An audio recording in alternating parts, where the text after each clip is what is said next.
You? I miss the kids. I miss being in the schools. Even if it means taking a massive pay cut, it's time for someone to start putting out the thousands of fires you've started around here. These teachers have suffered enough, thanks to you. Well, what's going to happen to me? I just get the boot? Well, you have two options.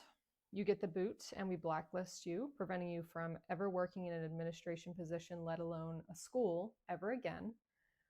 Or you humbly accept the assistant principal position here, under me.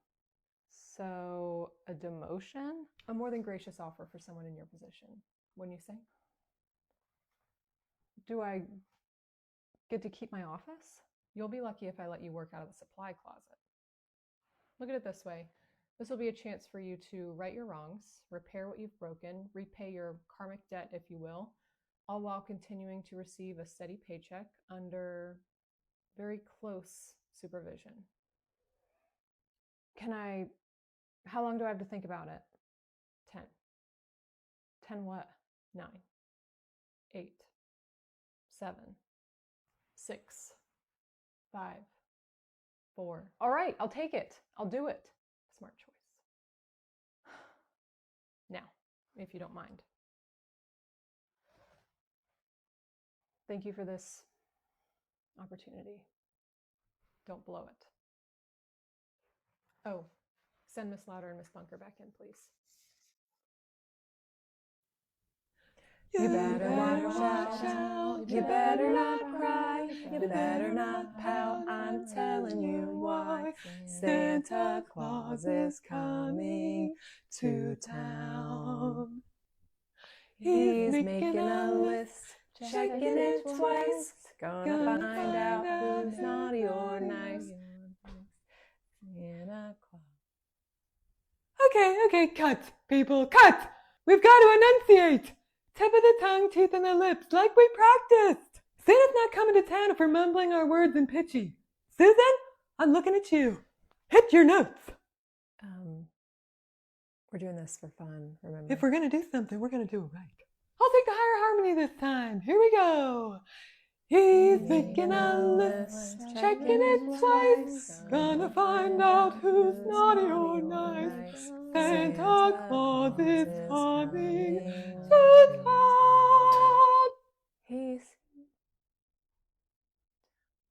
Yes? Is something funny? I mean, I didn't realize we were singing old lady hymns. Pardon me? You sound like an old crusty church lady, yelling at me about my singing. Maybe you should listen to yourself. I'll have you know, I placed first in my church talent show 5 years in a row, lady. Okay, guys, it's not that serious. Maybe you should put some respect on my name. Now, I want you all to listen closely to how I pulsate my pitch to add richness to my vocal tone. It came upon a midnight clear, that glorious sound of all. Everything okay? Sounds like two cats in a blender out here in the hallway.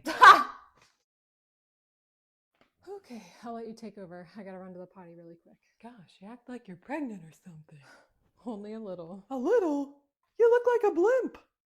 Bunker. What? Remember the list I gave you of phrases you should never say to a pregnant woman? Shoot. Was that one on there? That was on there. Oh, sorry we're late. Go have a seat, my little protozoan parasite. Miss Smith. Sorry we're late. We overslept. Overslept? It's 1:47. Have you guys already eaten lunch? We'll start getting them ready for dismissal in 43 minutes. So, yeah. Shoot. Okay, well, here. What's that? Since Jimmy missed lunch, I packed him a peanut butter and honey sandwich. Can't you just ever be normal? So, a couple things. This is a peanut-free school, and Miss Bunker is highly allergic to peanuts. Okay, we'll just leave while he eats it. And then just come back in here and inhale all the peanut dust? Peanut dust? Correct. Miss Bunker has a severe allergy that is triggered even by smelling peanuts. We're more than happy to let him go grab something from the cafeteria. They still have stuff up there that... So you're starving my child. Got it. Jimmy, here, baby. Hold on to that until mommy comes back. Wait until your principal hears about what you're doing down here. Jimmy, give me that, please. We need to go wash your hands. Here are some frequently asked questions that I get as a teacher that left my job to tutor full time. Number one, what do you do for health insurance or retirement? Well, so for health insurance,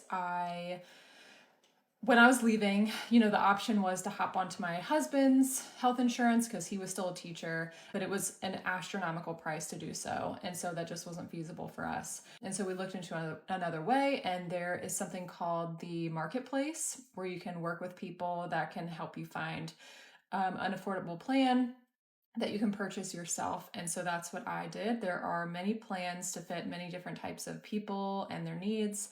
So that's what I recommend doing. And that's what I have been doing for the last almost 5 years now. And it's been great and I love it. And that works really great for us. As far as retirement goes, because I left to tutor and I was doubling, tripling my income, I was making a lot more money. And so I was able to do retirement a little bit differently and invest my money. And so we have some funds going, or some accounts going on that are acting as our retirement now. And, for me, it wasn't worth it to stick out a job just to make it to retirement, to be miserable for 30 years to then make it to retirement. It's like I wanted to live my life now. And there are always ways around those things. If you want to make it work, you will. Another question I get a lot, I'm a teacher's assistant, people will say, or I'm a music teacher, or I'm an art teacher, or whatever. Can I still tutor? It's like, of course you can. You have experience in the classroom, you have experience with children, people that are specials teachers, music, art, PE, you guys can give lessons, or you can just tutor, typical subjects like math, reading, whatever you want to do, but you can give lessons in your area of expertise. You can give art lessons. Parents are looking for those. You can give music lessons. You can give basketball lessons or, different types of sports, if you're a PE. Really, anyone can tutor. You can make this work for you. And you don't even necessarily have to be a teacher. There are many people out there who were not teachers that can tutor. So anyone can tutor. Next question I get is, where did I tutor when I tutored? Or where are good places to tutor when you are tutoring? And so when I first started out, I was meeting people at our local library. Coffee shops are really good places too, like a quiet coffee shop. Places like that. If your home isn't a good place for you right now to have clients come to, then I say, the library, coffee shops. But really, as long as you have a kitchen table, like a quiet space in your home, you have a place in your home to tutor. But like I said, I was meeting people at the local library when I first started.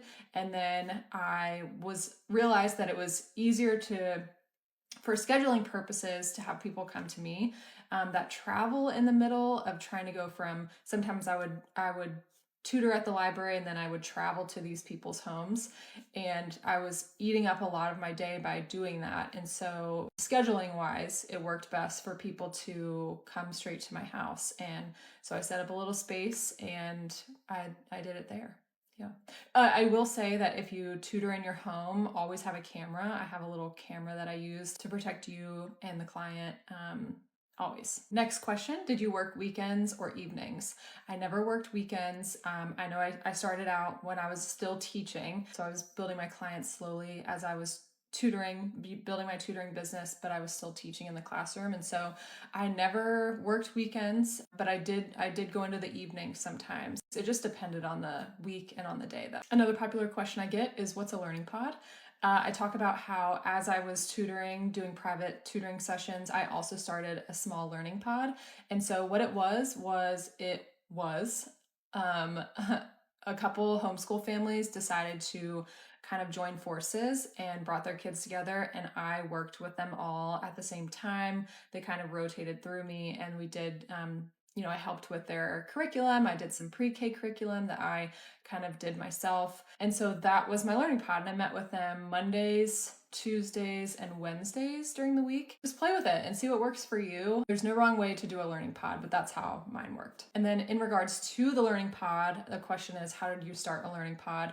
And I was just advertising myself through Facebook. I was I was advertising my tutoring on care.com.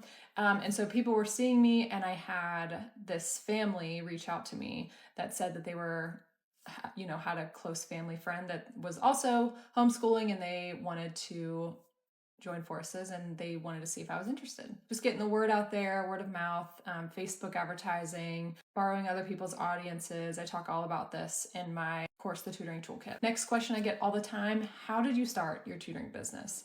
And lucky for you, I made a video that's on YouTube, and I will put it right up here in just a second. But it goes through I think it's 10 steps I condensed it into that I took in order to get started on my tutoring business. And so if you go onto YouTube and you type in how to start a tutoring business, you'll find my video, and it looks like this. I also took all the steps that I took on my own journey and put them into a self-paced online course called the Tutoring Toolkit. And then I made a little course called the Learning Pod Toolkit. And so that's for people that are wanting to start and grow a learning pod.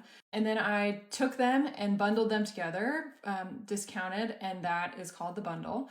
But you can find those at the Schmink in my Schmio. And if you have any questions, don't hesitate to leave me a comment, shoot me an email, or send me a message, and I will do my best to get back to you.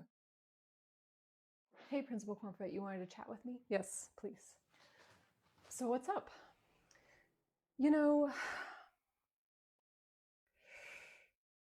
I really miss the old Miss Louder.